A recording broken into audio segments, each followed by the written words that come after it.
راجہ صاحب آپ سے آغاز کرتے ہیں. آج اندیا دیا کہ گرمیوں کی چھٹیوں کے بعد تفصیلی فیصلہ آ جائے گا، لیکن یہ بڑی اہم نوعیت کا فیصلہ ہے. اگر یہ فیصلہ جلدی آئے، حکومت نے اس میں ریویو میں جانا ہے، جو بھی آپشنز کرنے ہیں ان کا بھی اس قانونی حق ہے، تو فیصلے میں تاخیر ہونا کوئی بڑی بات نہیں. تاخیر کہاں ہے؟ دیکھیں ایک اتنا اہم معاملہ ہے جس میں اتنے بنیادی نوعیت کے سوالات اٹھائے گئے ہیں.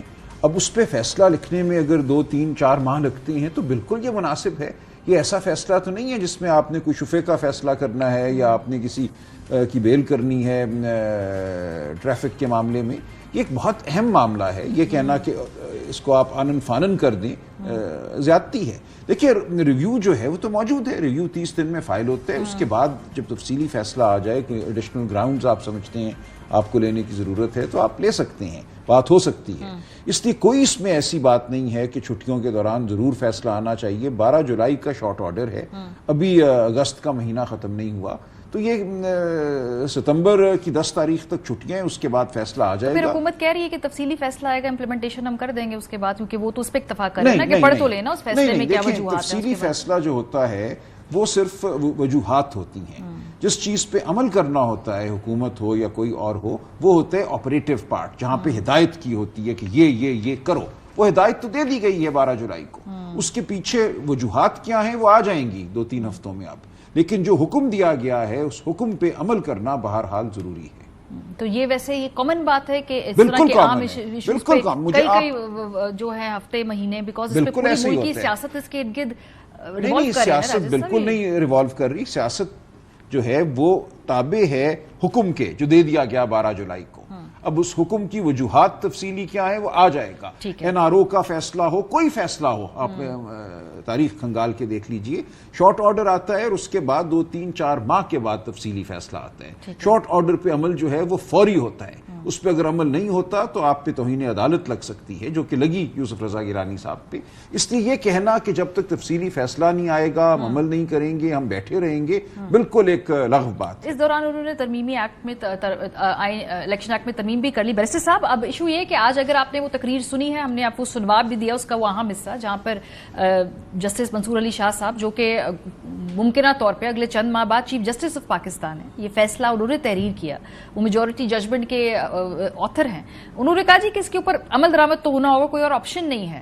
How do you interpret this? Because یہ تو پھر لگ رہا ہے کہ ہیڈ آن جب معاملہ آ رہا ہے تو اس حوالے سے تو بڑی کلیئر ہے جو سٹینڈنگ ہے عدالت کی. جی ماریہ، بہت بہت شکریہ.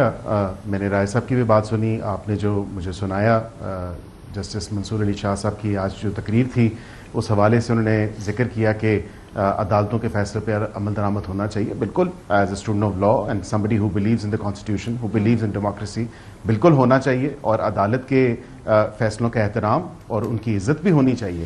لیکن یہاں پہ آپ کے پاس رائے صاحب بھی ہیں، یہ بھی آپ کو بتائیں گے. پریکٹس اینڈ پروسیجر جو ایکٹ ہے 2023 کا، یہ تو ایک تو چیلنج انہوں نے کیا 184(3) میں. یہ بتائیں کہ پہلے تو وہ جائے گا کمیٹی کے پاس جو انہوں نے چیلنج کیا ہے، اور کوشچن آف پبلک امپورٹنس اور فنڈامنٹل رائٹس کی وائلیشن اس میں الیج ہوئی ہے. اوبیسلی کون سا فنڈامنٹل رائٹ ہے جو الیج ہوا ہے اور جس کی وائلیشن کی گئی ہے، اور کون سے فنڈامنٹل رائٹس کو دیکھا جا رہا ہے اس تمام تر ان کی پٹیشن میں، اور کون سا کوشچن آف پبلک امپورٹنس ہے. ایک فیصلہ آیا اور آبویسلی ہم نے اس پہ لیجسلیٹ کیا، بیکاز یہ کوئی نیا قانون نہیں ہے.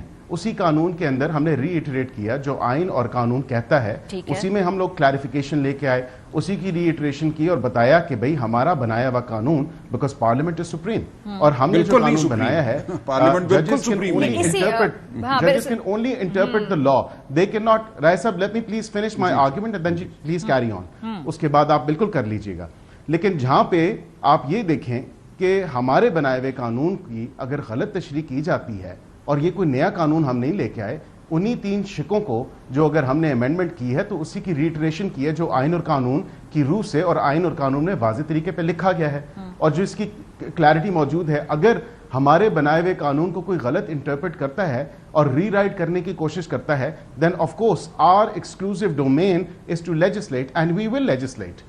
تو یہ نہیں کہا جا سکتا کہ ہمارے بنائے ہوئے قانون کی اگر کوئی غلط تشریح کرے تو ہم پھر کچھ بھی نہ کریں. یہ میں پوزیشن آپ کی سن رہی ہوں اور میں نے جو آپ کی لیجسلیشن کی جو آپ نے ترمیم کی ہے ایکٹ میں وہ بھی میرے سامنے رکھی ہے, لیکن آج اسی کے بعد جو ہے یہ سٹیٹمنٹ سامنے آئی ہے اعلیٰ عدالت کے سینئر جج کی جانب سے, جنہوں نے کہا کہ ججمنٹ کے اوپر امپلیمنٹیشن ہونی ہے. سو میں دوبارہ پوچھ رہی ہوں کہ اس کی انٹرپریٹیشن آپ لوگوں کی کیا ہے؟ کیا آپ سمجھتے ہیں کہ یہ ایک طریقے کی آگے بڑھ کے ایک کولیجن ہونے جا رہی ہے؟ Is that how you are perceiving it? نہیں, آئی ڈونٹ تھنک کہ اداروں کی کوئی کولیجن ہے یا اداروں کو ایک دوسرے کے ساتھ تصادم پہ آنا چاہیے. دیکھیں, سب سے پہلے جو واضح ایک بات آپ کو بتاؤں کہ الیکشن کمیشن آف پاکستان جب آئین اور قانون میں 3 دن واضح طور پہ دیے ہوئے ہیں, انہوں نے 15 دن کا لکھ دیا وہاں پہ سپریم کورٹ عزت مآب ججز نے کہ 15 دن کے اندر ان کو جو ہے وہ تمام تر چیز کرنی چاہیے. Election commission of Pakistan approach کیا, انہوں نے سپریم کورٹ کو انہوں نے کہا ہمیں پلیز مہربانی کر کے کلیریفائی کر دیں کہ یہ 15 روز بھی گزر گئے ہیں, اب یہ تمام تر سارا جو ایشو ہے اس میں کدھر جائے گا یہ معاملہ. بیکاز تھنگ از ججمنٹ پہ تو امپلیمنٹیشن تب ہوگی نا جب کلیئرٹی آئے گی سپریم کورٹ کی اپنی طرف سے. تو کس طرح ہم اس پہ الیکشن کمیشن آف پاکستان یا حکومت پاکستان عمل درآمد کرے جب صاف نظر آ رہا ہے.